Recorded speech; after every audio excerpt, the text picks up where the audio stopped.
Welcome back to our numerical analysis series. In today's video, we are diving into one of the most powerful root finding technique, that is the Newton-Raphson method. So buckle up as we visually explore how this iterative method zooms into the root of a nonlinear equation. So let's understand the Newton-Raphson method with this graphical representation. So we are going to draw our x and y axis with the help of a scale. This is our y axis and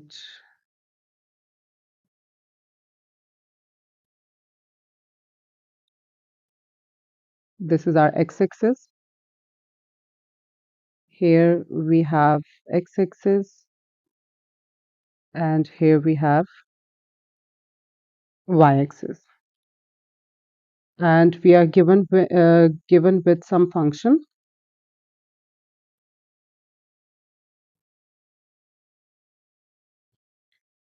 So we are given a function y is equals to f of x, and we want to find the root, the values of x for which f of x is exactly equals to 0. But as we are going through the numerical analysis course, so in numerical analysis, we are not able to get exactly equals to 0, but approximately equals to 0. So we start with our initial guess.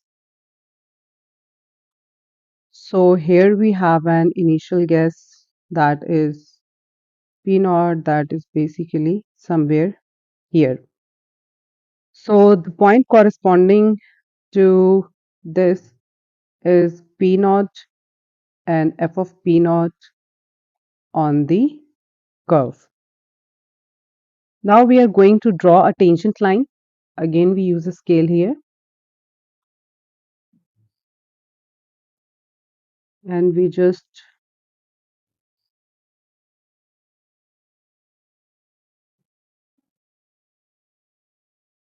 like this.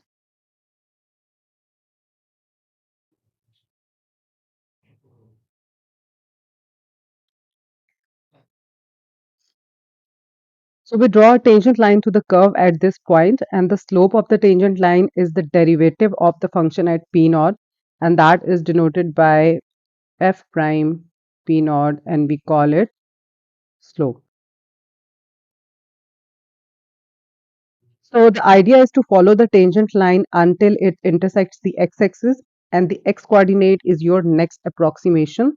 So we call it P1. It lies somewhere here.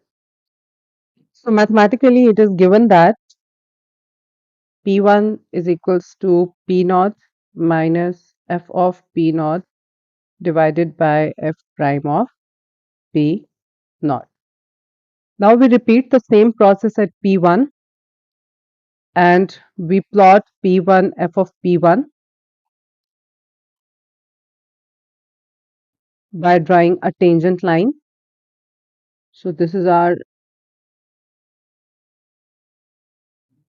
new tangent line we are going to draw here.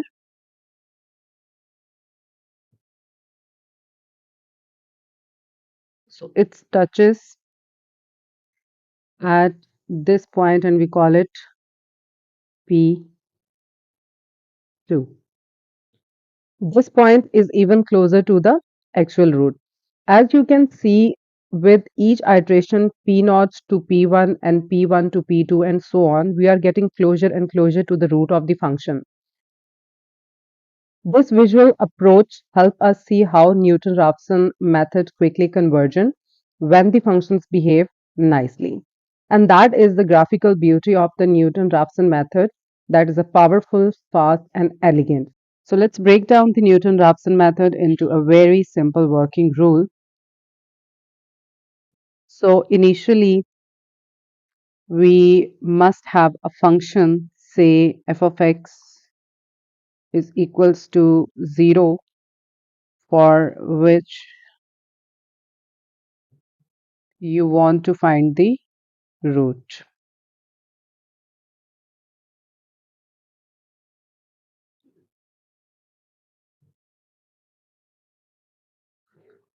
Secondly, we need to find out the initial guess, or we just simply choose an initial guess. We call it S X naught. So we are going to start by choosing an initial guess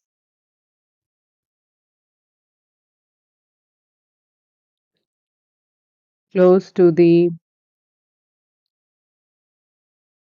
expected root. And this is super important because a good guess leads to a faster convergence. Thirdly, we need to evaluate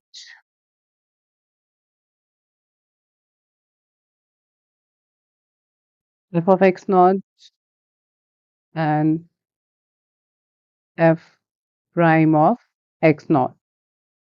So we will need both function and its derivative at this point. After that, we need to apply the Newton-Raphson formula. So apply the, we call it NR formula also. NR is the short form of Newton-Raphson formula. So we write it like this.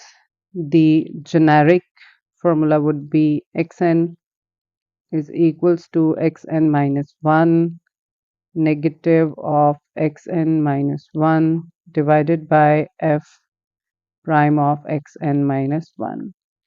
So in that case, our n should be equals to 1, 2, 3 and up to so on. So for the first approximate root, we have first approximate root, we have x of 1 that is equals to x of 0 negative f of x naught by f prime of x naught. Similarly, if we repeat the approximation, so our second approximate root is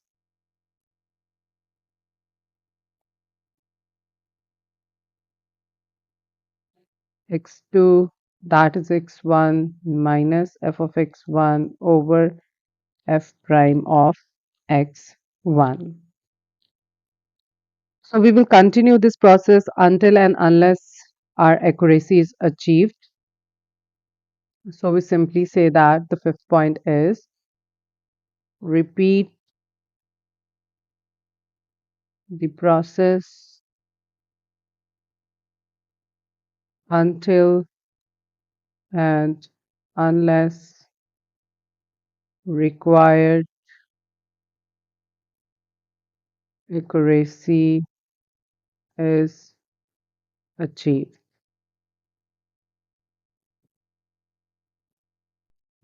So we have a question that find the real root of an equation x cube minus 3x plus 1 that is equals to 0, and this is our nonlinear equation. We are going to solve this nonlinear equation with the help of a Newton's Raphson method, uh, and we want to check the accuracy till 3 decimal places, and for that we are going to choose x naught is equals to 0.3, that is our initial guess.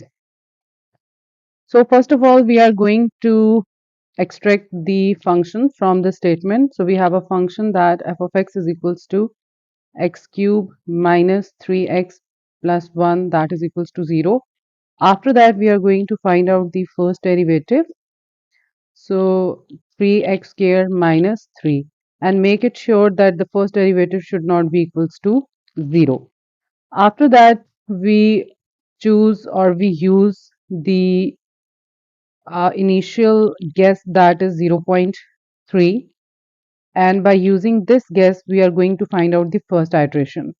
So for that case, first of all, we are going to put this initial guess into our main function, that is x cube minus 3x plus 1. So when we substitute the value, we will get 0.3 raised to cube minus 3, 0.3 plus 1, and after solving we will get 0.127. So that is basically the value of a function at x naught. Secondly, we need to put this x naught into our derivative, that is 3x naught square minus 3. So we put it 0.3 into this function, so that is 0.3 raised to square minus 3. So after solving we will get negative of 2.73. Now we are going to substitute f of x naught and f prime of x naught into our first iteration. So for the first iteration,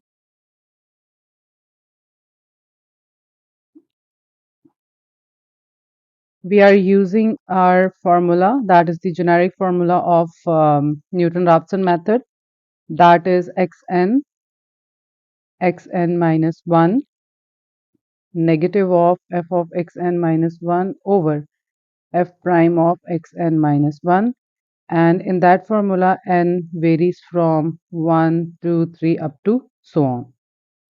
So for the first iteration, we are going to customize this general formula.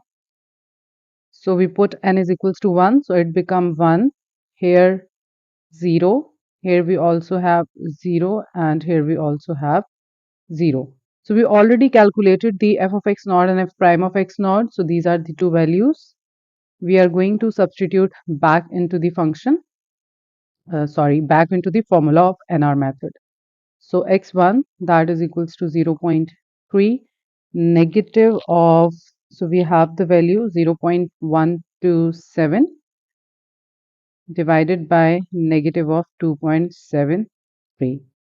So after solving we will get x1 is equals to 0.346520. Now we proceed toward the second iteration. So for the second iteration, we need to customize the formula by putting n is equals to 2 into a generic formula. So our specific or customized formula will become x2 is equals to x1 minus f of x1 over f prime of x1. So we need to substitute the updated approximation result into the function and its derivative. So first of all, we need to find out f of x1 and f prime of x1. So I'm going to separately replace my values. So that should be x cube 1 minus 3x1 plus 1. So we need to substitute here, that is 0.346520, that is equals to 0.346520 raised to cube negative 3 0.346520 plus 1. So after solving we will get the results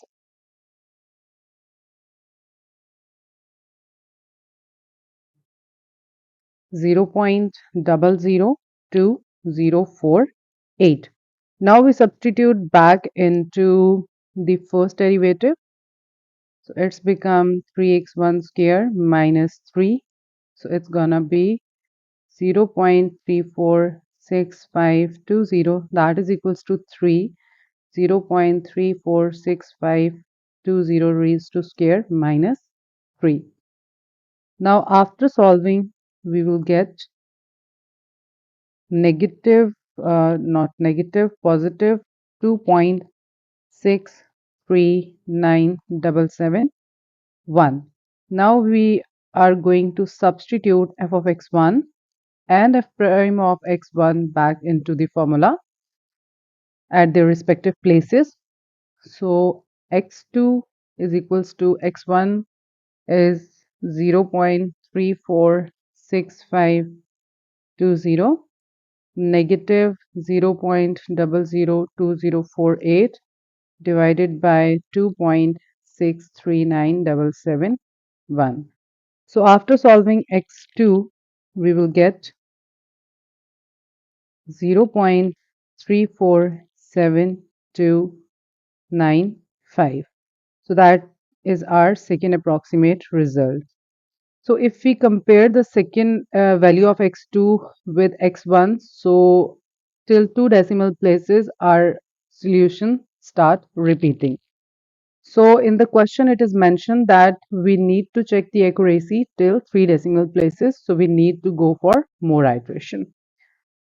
So if you look here, we have x2 that is 0.34, and if you look at x1, so we have 0.34. So at the third place we have 6 here, and at the third place we have 7 here, so we need to proceed to the third iteration. So for the third iteration we need to customize our formula by putting n is equals to 3 in the general formula. So it's become x3 x2 minus f of x2 over f prime of x2. Now we need to substitute the value, but before substituting the value we need to find out the f of x2 and f prime of x2. So for that we are going to choose our function, major function that is given in the question. So we have x2 cube minus 3x2 plus 1. So we are going to substitute it. We have 0.347295. So we are going to substitute here 0.347295 raised to cube minus 3, 0.347295 plus 1. So after solving we will get 0.4 times 0, and then we have 35. Or in other words, we can consider it 3.5 into 10 raised to the power negative 5. Then we substitute in the derivative. So it should be 3x2 negative of 3. So that should be 0.347295. So that is equals to 0.347295. We have 3 here. We have yes, we have a square here and negative of 3. So after solving, we will get the results that negative of 2.63816. So now we are going to substitute this value and this value back into the formula of NR method, that is a customized formula according to the third iteration at the respective places. So we have x3 is equals to x at the place of x2 we have 0.347295 minus we have 0.4 times 0, and then we have 3.5 divided by negative of 2.63816. So after solving we will get 0.347308. Now we are going to comparing the answer of second iteration and the third iteration. So second iteration would be 0.347295 and the third is 0.347308. So if we compare both of these results, so we achieve an accuracy to 3 decimal places, because till 3 decimal places our answers start repeating. So we can say that finally that hence the approximate root correct up to 3 decimal places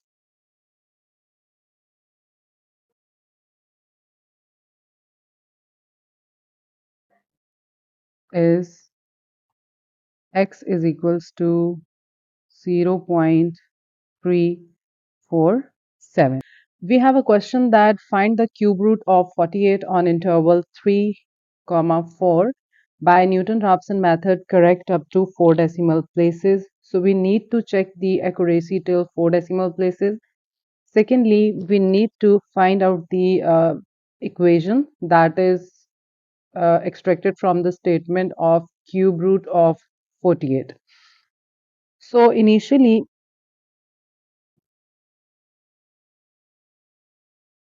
we are going to let any variable to cube root of 48. So we just write it like this, that this is a cube root and this is a 48.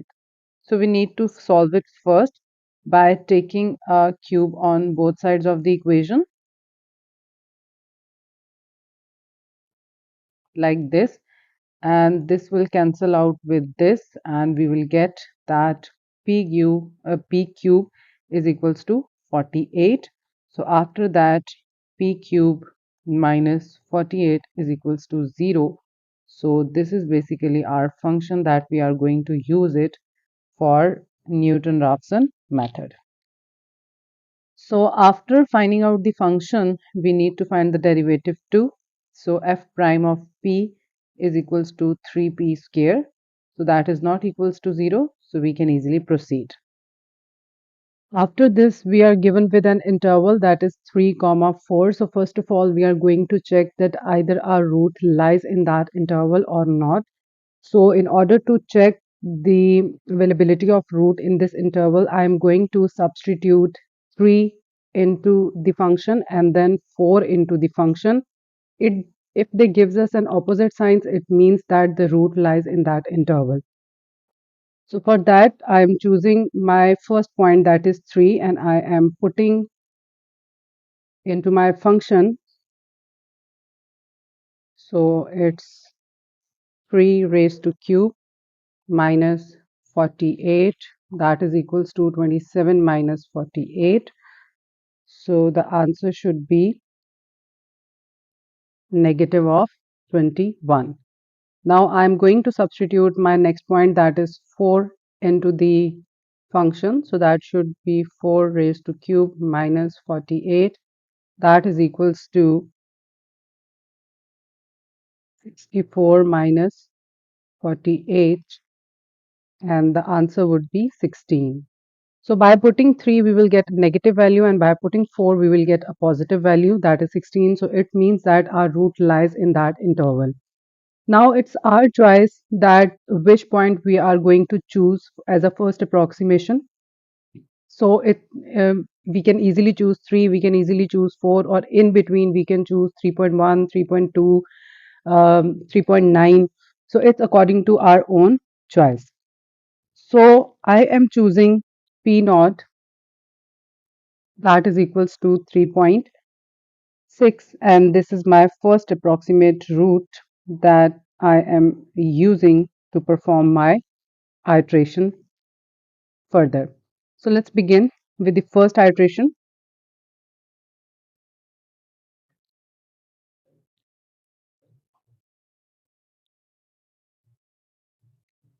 Okay, the customized formula for the first iteration for this question is P1 is equals to P naught minus f of P naught divided by f prime of P naught. So I am going to evaluate the few points by putting the P naught into the function and its derivative. So f of P naught is equals to P naught cube minus 48. So value of P naught is 3.6.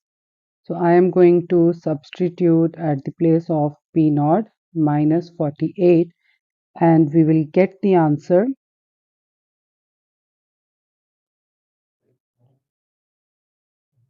negative of 1.344. That is our f of P naught. Secondly, we need to substitute in its derivative, f prime of P naught, that is equals to 3 P naught square. So it should be f of f prime of 3.6, that is equals to 3.6 raised to square, and from here we can easily get 38.88. Now we are going to substitute the function and its derivative value back into this formula at the respective places. So P1 is equals to 3.6 minus, and we have negative 1.344 divided by 38.88. So after solving it, we will get the value of P1 3.634567. That is our P1. Now we will move toward the second iteration.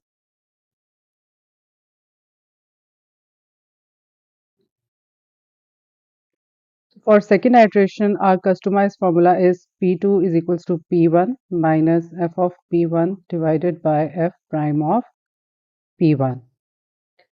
Now we are going to find out the f of P1. So for that, I am choosing my function and I am going to substitute it. So it is P1 cube minus 48. So that should be equals to 3.634567. That is equals to 3.634567 raised to cube minus 48. So after solving, we will get the answer 0.012910. So that is the answer of f of P1. Secondly, we need to put in its derivative. So that is 3P1 square. So after substituting it, we have 3.634567. That is equals to 3.634567 whole square. So after solving, we will get 39.630231. Now we need to substitute f of P1 and f prime of P1 back into the formula at their respective places in order to find out the value of P2. So we have P2 that is equals to 3.634567, that is the value of P1, minus 0.012910 divided by 39.630231. After solving, we will get P2 is equals to 3.634241. Now we need to compare our values in order to check the accuracy that either we achieved our required accuracy or not. So the value of P1 is 3.634 and the value of P2 is 3.6342.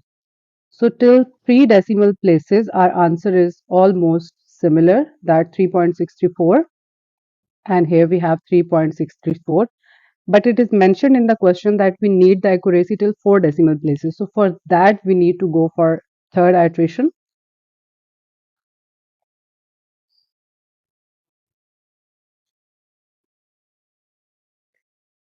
So the customized formula for the third iteration is P3, that is equals to P2 minus f of P2 over f prime of P2.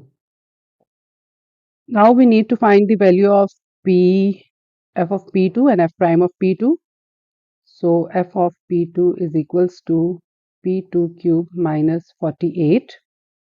So that is equals to f of 3.634241. That is equals to 3.634241 cube minus 48. So we will get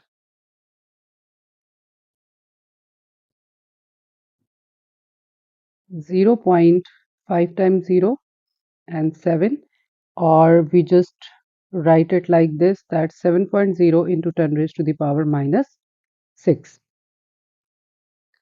Now we need to find f prime of p2. So that is 3p2 square.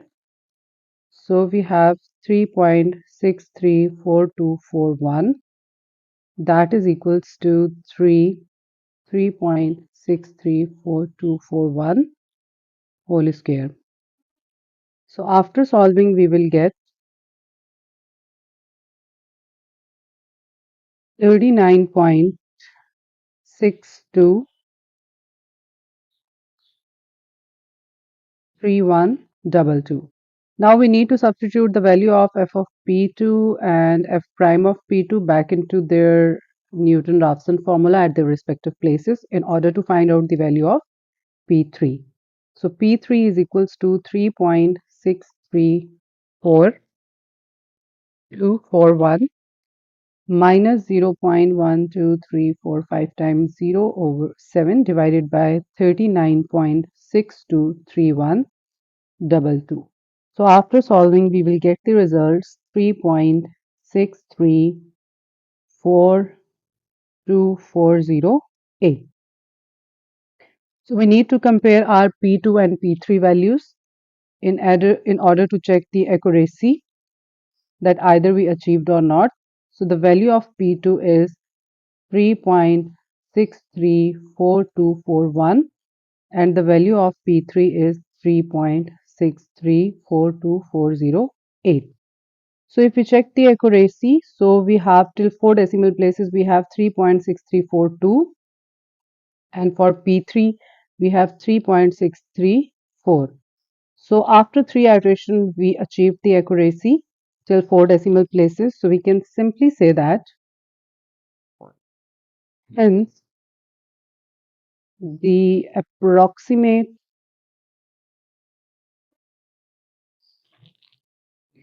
root correct up to 4 decimal places is P is equals to 3.6342. Have you ever wondered that why Newton-Raphson method converges so fast or how we know it has a quadratic convergence? Well, stick around because we are going to prove the rate of convergence step by step, no shortcuts, no skipped logic, just pure math clarity. Grab your pen and paper and let's break it down together. So let's get started. We are going to let f of x is equals to 0 is given equation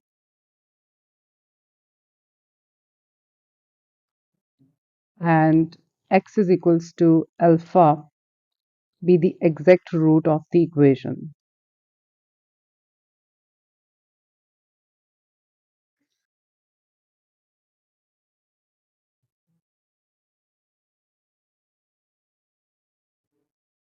Now we know that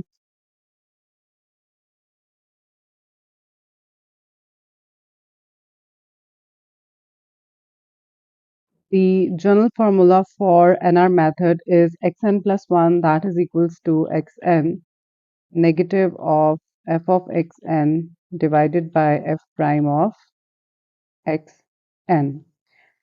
And by using this formula, we clearly know that the error in xn plus 1 minus alpha. Alpha be our exact root and that is our approximate root. So we call it that epsilon n plus 1 is equals to the subtraction of the exact root minus the approximate root. So by rearranging the equation, we will get xn plus 1 that is equals to epsilon n plus 1 plus alpha. And similarly,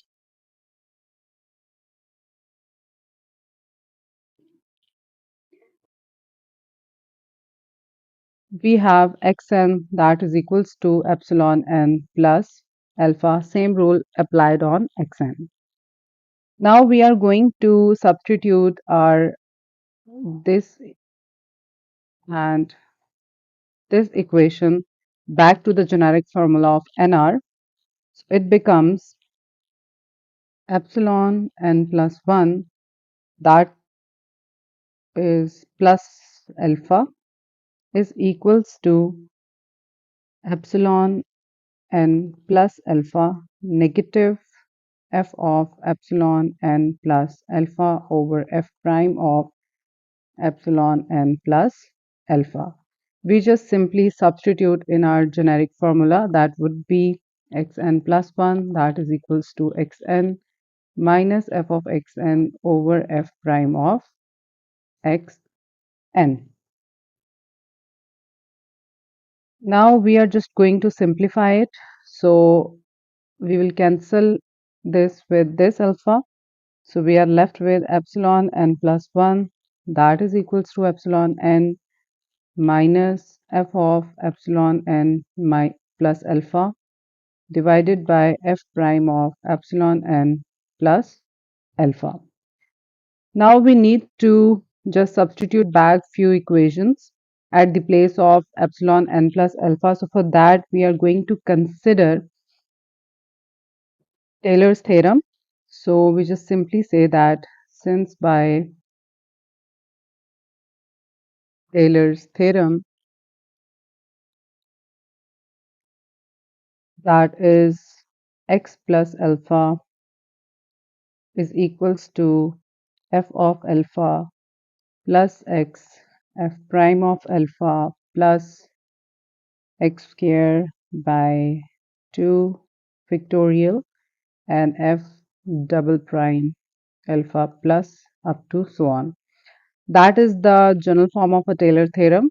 So we are just going to specify it according to our requirements. So we are just replacing x with epsilon n and alpha remains the same. So it becomes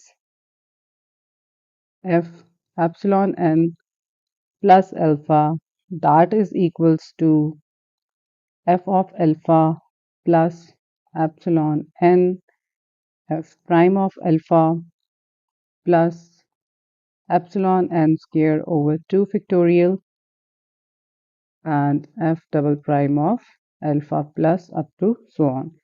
Now we need its derivative also. So f prime epsilon n plus alpha, so it is equals to f prime of alpha plus epsilon n f double prime of alpha plus epsilon n square over 2 factorial, and we have f triple prime alpha plus up to so on. Now we need to substitute this and this back into our this formula.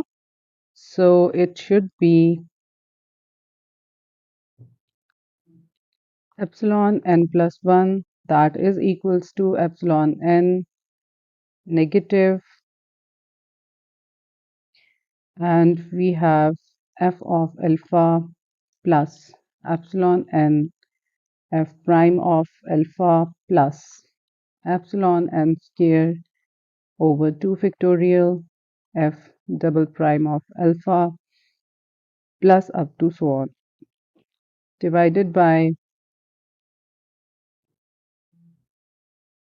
f prime of alpha plus epsilon n f double prime alpha plus epsilon n square over 2 factorial and f triple prime alpha plus up to so on.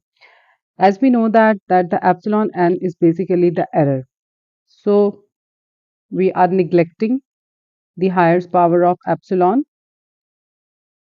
because when errors multiply with each other, so it becomes more smaller. So we can easily ignore the smaller errors. So neglecting, just to make our proof easier. So neglecting the epsilon square and higher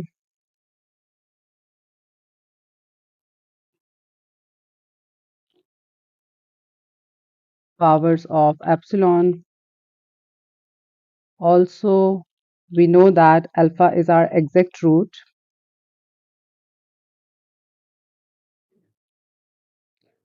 So we need to substitute that f of alpha is equals to 0 back into this equation. So after simplification, if we look at this, we have this is the epsilon square, so we need to neglect it. Similarly, this reaches to 0 because f of alpha is equals to 0. And similarly, we need to ignore this part because this is epsilon n square. So after simplification, we will get epsilon n plus 1, that is equals to epsilon n negative. We are left with just this part. So epsilon n f prime of alpha, and divided by we have f prime of alpha plus epsilon n and f double prime of alpha. Now we need to take the LCM. So after LCM, we have in the denominator the same thing, f prime of alpha plus epsilon n f double prime alpha, and here we have epsilon n, and we need to just multiply this whole term with this epsilon n. So it's become f prime of alpha plus epsilon n and f double prime of alpha. We have negative, then epsilon n f prime of alpha. Now we just need to multiply epsilon n inside and just to remove our round brackets. So it will be epsilon n f prime of alpha plus epsilon n square f double prime of alpha minus epsilon n f prime of alpha divided by we have f prime of alpha plus epsilon n and f double prime alpha. Okay,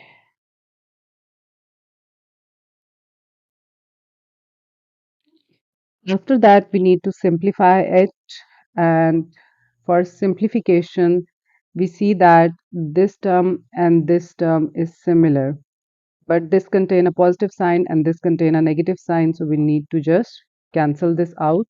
So after cancellation we have epsilon n plus 1, that is equals to epsilon n square and f double prime of alpha over f prime of alpha plus epsilon n and f double prime of alpha. Now we just separate our f prime alpha. Basically we need to take a common, and after that we need to apply the binomial theorem.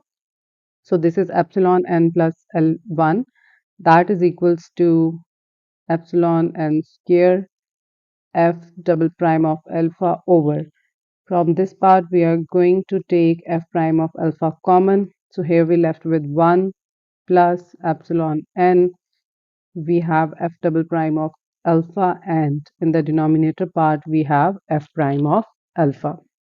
Because when we need to take some term common, on the other hand side, if this term is not present, then according to the mathematics rule we need to take as a term in the numerator and in the denominator part. So that should be basically f prime of alpha plus epsilon n f double prime of alpha, and we need to multiply f prime of alpha and plus divided, and after that we are just taking a common. So this and this should be outside as a common term, and we are left 1 here and this remaining term here. After this we need to apply the binomial theorem. So for that case I am just simplify it more, f double prime of alpha over f prime of alpha. So here we have 1 over 1 plus epsilon and f double prime of alpha over f prime of alpha. Now we just shift this denominator to the numerator side and we will have epsilon n square f double prime of alpha over f prime of alpha. So here we have 1 plus epsilon n f double prime alpha over f prime of alpha and negative 1. Now we need to apply the binomial theorem. So we will have epsilon n plus 1 that is equals to, this is the same term we are writing here, and here we have, according to the binomial theorem, 1 minus epsilon n f double prime alpha over f prime of alpha plus epsilon n square, and we have f double prime alpha over f prime of alpha whole square plus up to so on. Now again, we just neglect the higher powers of epsilon. So when this multiplies inside, when this multiply with this side, so we will get epsilon n square f double prime of alpha over f prime of alpha. But when this epsilon n square multiply with epsilon n square, so it becomes epsilon n cube. So we are going to neglect this. Similarly, when this multiply with this, so it becomes epsilon n fourth. So we are going to neglect this term also. So we are left with just epsilon n square f double prime of alpha over f prime of alpha. Now f epsilon n plus 1, that is equals to, I am just rearranging the terms, over f prime of alpha, and here we have epsilon n square. So I am just considering that f double prime of alpha over f prime of alpha is equals to m, and I'm going to substitute back, so it becomes m epsilon n square.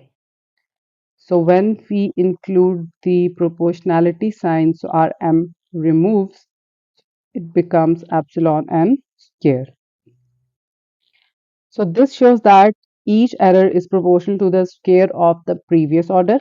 So we conclude that this method is rapidly converging method in which the error reduces rapidly. So the rate of convergence is 2, or we simply say that it converges quadratically. So I'm just writing the closing remarks. So this shows that each error is proportional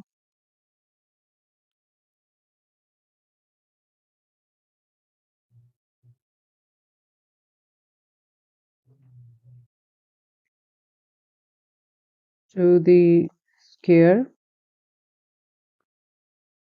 of the previous order. So we concluded this from this statement. This is our previous one, this is our previous one, and this is our fresh one. So we conclude that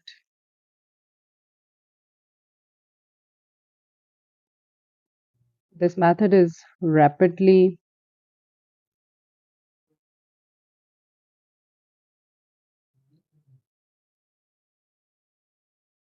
convergent method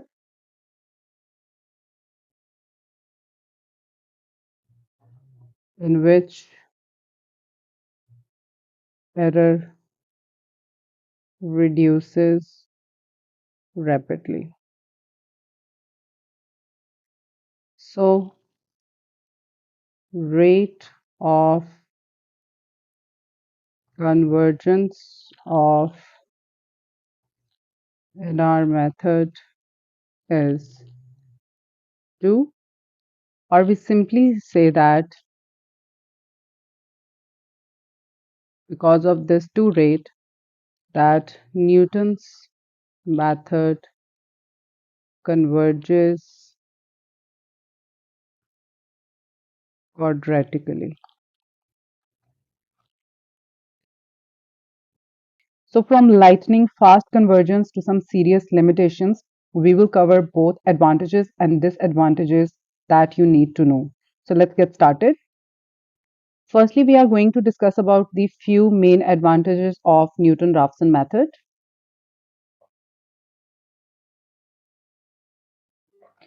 So, the first advantage of a Newton-Raphson method is fast convergence.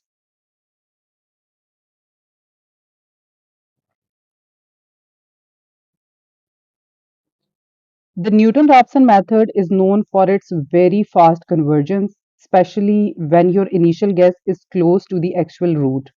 It uses the slope, or we call it a derivative, of the function to quickly jump to the root, often within just a few iterations. Second advantage is quadratic convergence.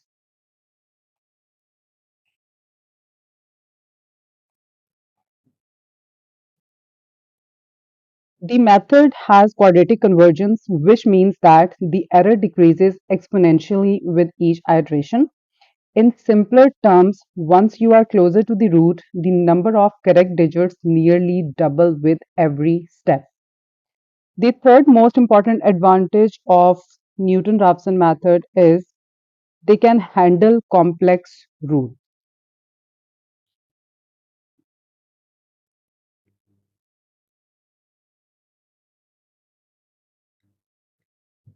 Unlike some methods, Newton-Raphson method can also find complex root of nonlinear equations, making it more versatile in engineering and scientific computations. The fourth most important advantage of Newton-Raphson method is that it requires only one initial guess. Requires only one initial guess. Unlike the dissection method, which needs two starting points, Newton-Raphson methods requires only one initial guess, making it more straightforward to begin with. Fifth most important advantage of NR method is efficient for well-behaved function.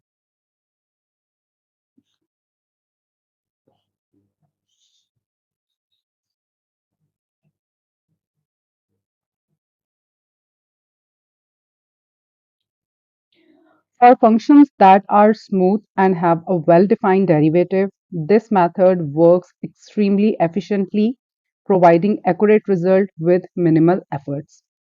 Next, we are going to discuss few disadvantages of a Newton's Raphson method, or simply we call it NR method.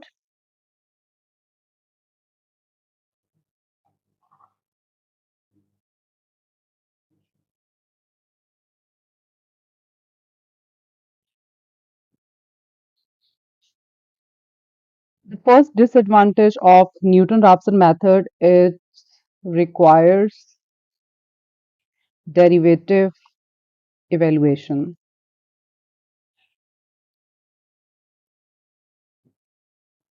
The biggest drawback of the Newton-Raphson method is that this method requires the derivative of the function, which isn't always easy to calculate. In some cases, the derivative may be complicated or even unavailable.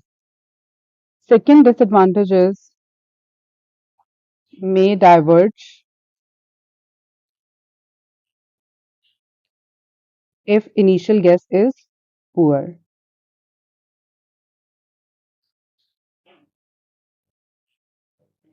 So, if your initial guess is far from the root, the method might diverge instead of converge. So, it can lead you further away from the solution or get stuck in an infinite loop. Third disadvantage is fails at inflection point, or we call it a zero derivatives.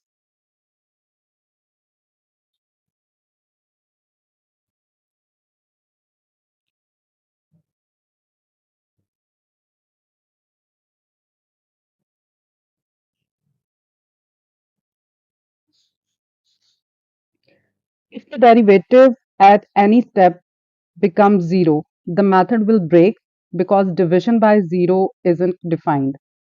This makes it unreliable near inflection points, or flat regions of the curve. The fourth disadvantage is not suitable for discontinuous or non-differentiable functions. Not suitable for discontinuous or non-differentiable functions. So this method does not work well with functions that are discontinuous or non-differentiable since the tangent line approaches fails. The fifth disadvantage is sensitive to multiple roots.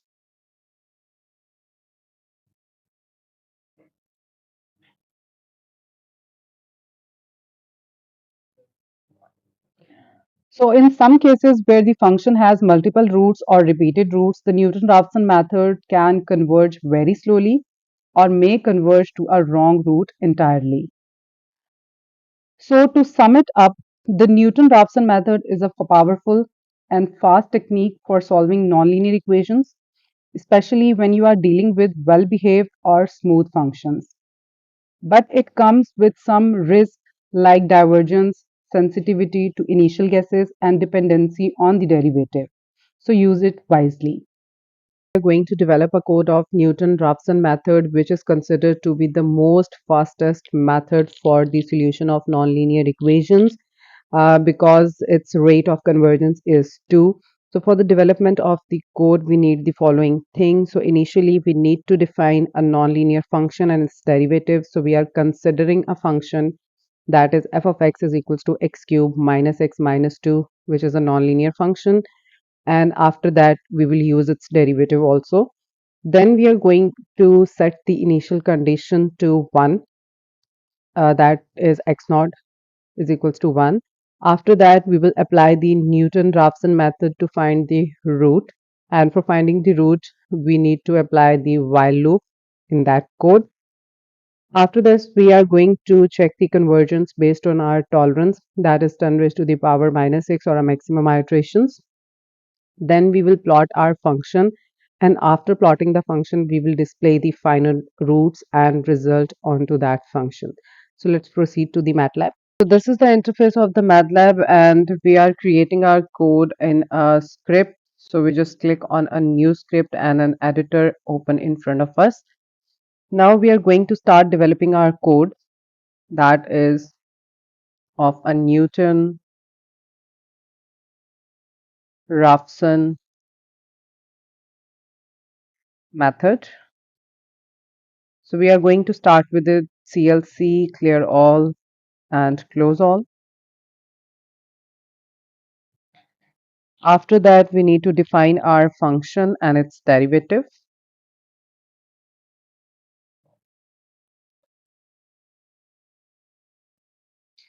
So our function is f is equals to at the rate x, and we choose x raised to 3 minus x minus 2. And according to this, we are defining the derivative, that is at the rate of x, and our derivative would be 3 static x h square minus 1. So this is basically our function, and this is derivative. Okay, after that, we set the initial guess, that is x naught is equals to 1. That is basically our starting guess. After that, we are going to set the tolerance, that is 1 e raised to the power minus 6. That is basically the stopping criterion for accuracy.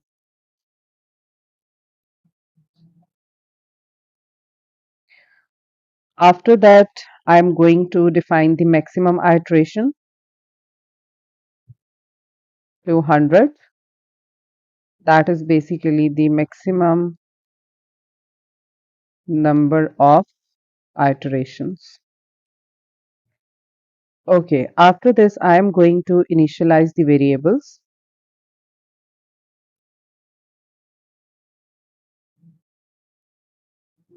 And for that, we have x naught and iter is equals to 0. After that, I am going to start my iterations for the Newton-Raphson method. So for that, I'm going to create a loop. So Newton-Raphson iteration loop. So here I am creating a while loop, and we can create both while loop and for loop. Both are applicable, but I am creating this code with the help of a while loop. So iter is less than max iteration, and I'm going to write the end, and then I'm going to work in between. So first of all, I'm going to compute the next approximation by using the Newton-Raphson formula. That would be x new and then x minus f of x divided by df of x. After that, I'm going to check if the solution is within the tolerance or not. So check if the solution is within the tolerance. So for that, I am writing an if statement, that is ABS, and that is absolute. So x new negative of x, that is less than tolerance. And the print, so we write f print f, that root found at x is equals to percentage dot 6 f. So we choose a tolerance till raised to the power x, so that's why I used 0.6 decimal places data. After percentage d iterations dot backslash and n, and after that I want to see the result of x new and then iter plus 1. When it reaches, so it breaks the code, and after break I have to end it. After that, I want to update the current value of x and the increment iteration counter. So for that, I am using, so update the current value. So for that, I am using, and plus I also want to increment iteration counter. So for that, x is equals to x new and iter, that is equals to iter plus 1. So after that, I am going to end my while loop. So after that, I am going to check that if the method converge within the maximum iteration or it will exceeds the number of iterations like this. So for that, I am going to, if the method did not converge in the given iterations, so I need to update it. So that is basically for the checking criteria. So if the method did not converge within the maximum iteration, so if iter is equals to max iteration, and I'm going to end it. and in between I'm going to write fprintf. So they gave us a message that method did not converge after percentage d iteration, that represents the number of iterations, dot backslash n, and they gave us the value of maximum iteration. After that, I'm going to plot my function and the root. So for that, I am plotting the function f of x. So we have x values, that is equals to linspace, and I'm starting from -2 to 2 and setting to 100. And after that, I'm going to define my y values with the array function, and for that I'm using function and x values that will basically evaluate f of x at the points in x values. After that, I want to open my new figure and I want to plot x values versus y values, and I want to define the color and style. The color is red and the style is straight line, solid line. And after that, I'm going to define my line width, that would be set to 0. You can change according to your choice. That will plot f of x. After that, I want to use the hold on because we want to plot the root onto that function also. So next I am going to plot the root. So for that I use the word plot. I have x new and then f of x new. Then I have a color blue and the style O. As I am using a style circle, so I use a marker size here. That should be set to 10. You can change this according to your choice. After that, I'm using a marker face color to blue. That will plot the root onto the given function. Okay, after that, I'm going to set my x label to x, y label to f of x.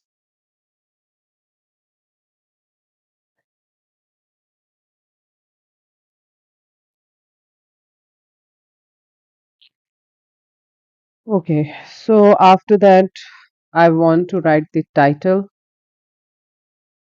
that is a Newton-Raphson method.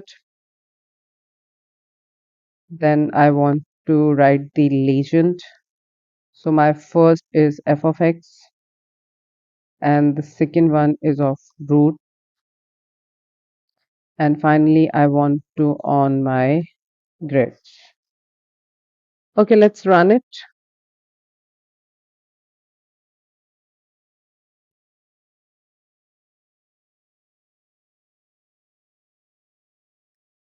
So that's how we can develop a code of Newton-Raphson method. This is the root that we found after 6 iterations, and that is our graph. That is a Newton-Raphson method. This is the graph of a function, and this blue dot represents the root that lies somewhere here on 1.52138.